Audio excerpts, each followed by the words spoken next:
I think we got a heck of a shot of winning. We beat anybody in the world, and I think we're going to win next Sunday.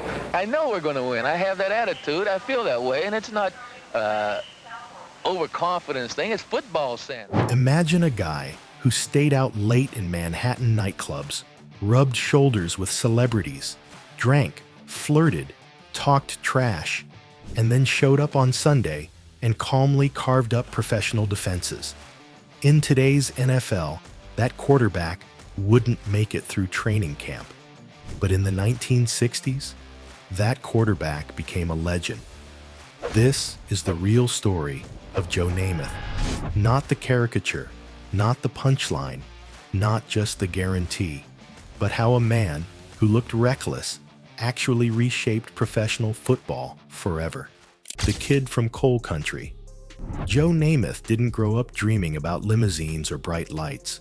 He grew up in Beaver Falls, Pennsylvania, a blue-collar town powered by steel mills and coal mines.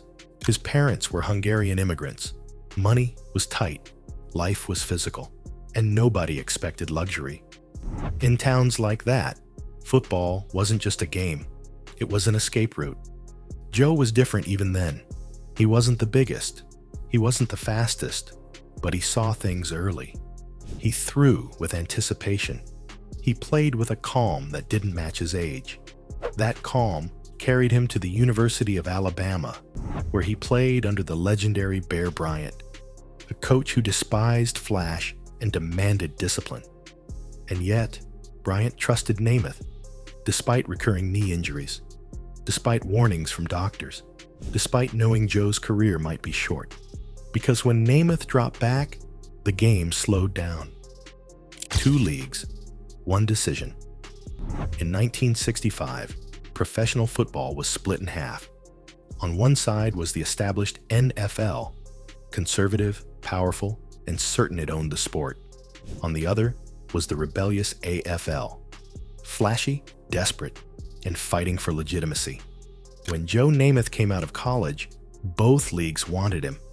And when he signed with the New York Jets, it sent shockwaves through the sports world. Not just because he chose the AFL, but because of the money. Joe Namath became the highest paid rookie in football history, over $400,000. Veterans were furious. Critics scoffed. Owners whispered that this kid would crumble under pressure.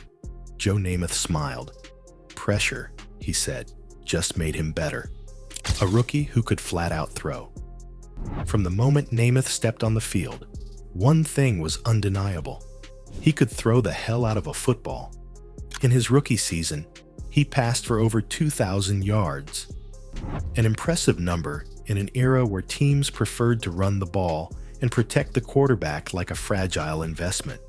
His dropback was smooth. His release was lightning quick. His confidence was unshakable. Joe Namath wasn't cautious, and that was both his greatest flaw and his greatest strength. The risk taker. By 1966, Namath led all of professional football in passing yards. He also led the league in interceptions, and critics pounced. They called him reckless. They called him careless. They said his nightlife was bleeding into his play. But they misunderstood what they were watching. Namath wasn't guessing. He was attacking. He believed defenses could be beaten vertically. He believed receivers would be where they were supposed to be. And he believed turnovers were the price of ambition. In an era built on conservative football, Joe Namath was forcing the sport forward, whether it was ready or not. 4,000 yards before anyone thought it possible. Then came 1967. 14 games. No quarterback protection rules. Defenses allowed to punish passers. Joe Namath threw for over 4,000 yards. No one had ever done that before. Not in the NFL. Not in the AFL. Not anywhere. It wasn't just a statistical milestone. It was a warning shot. The forward pass was no longer a luxury. It was the future. Broadway Joe. By this point, Namath wasn't just a quarterback. He was a cultural figure. Young fans loved him. Traditionalists hated him. Everyone knew his name. He wore fur coats. He dated celebrities. He talked openly. He lived loudly. And yet, despite the headlines, teammates saw something else. They saw a quarterback who stayed late on the practice field, a leader who knew every route, a player who never let lifestyle interfere with performance. The myth said Joe partied his way through football. The reality? He prepared differently, but he prepared. The weight of the AFL. By the late 1960s, the Super Bowl wasn't what it is today. It was a referendum, AFL versus NFL. And every year, the NFL won. The AFL was mocked as inferior. Its players were dismissed. Its champions were embarrassed. Joe Namath felt that weight personally, because fair or not, he was the face of the league. 1968, focused, dangerous, ready. In 1968, something shifted. Namath took fewer risks. He protected the ball. He led with precision. The Jets went 11-3. They won the AFL East. And when they faced the Raiders for the AFL championship, Namath dismantled them.